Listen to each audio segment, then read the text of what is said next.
Welcome back to Living Local. So as promised, we've got Charles here who's going to be reminiscing with us about some back to school memories. So yesterday we had Charlotte come on, who helps kind of keep us all on track on the back end of things. And so today we are learning about the boy side, the boy side of things with school.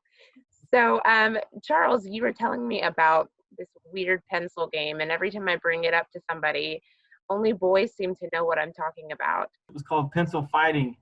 You would take pencils, right?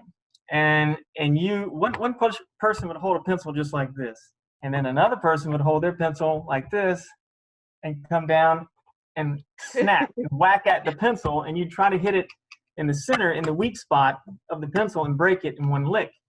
And it got down to such a science that where someone would hold a pencil and you would tap on it to listen for the weakness in the wood.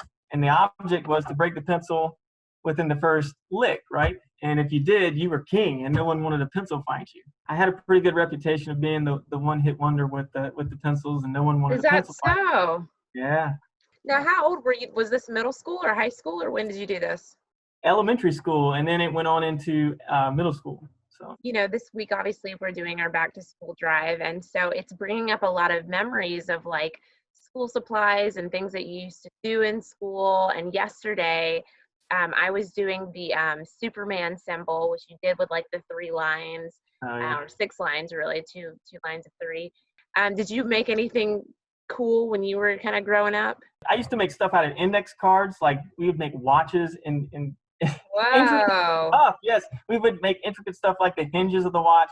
We would make boxes, rings for your finger, and just a balloon. If you're patient with me, I'll see what I can do. I can't promise it'll be perfect, but I've got some paper here. So came prepared. Yes, I came prepared just in case. And does that help? I think. There we go. All right. So I can't wait. I'm excited. First thing you would do is you have to make this into a square. Now that we've got this, right, you're going to take these 2 ends and bend them in together to form a triangle, all right? And then you've got these little lips on either side, right? So you take one of those, bend it straight up at the top, and do that on every corner, every side. Then you've got these little flaps on either side. So you'd have to bend those flaps in to this middle point, only to that middle point, make it even, and do it for either side. So now you got these little tails hanging out, right? So in order to hide those, you would take the tail, fold it over that line there, and then fold it again straight up to match this line. And then you would tuck it in. You'd open this just a little bit, if I can get my fingernail in there. This is blowing my mind right now. Yeah, and you would tuck it in. So you would do that for either side.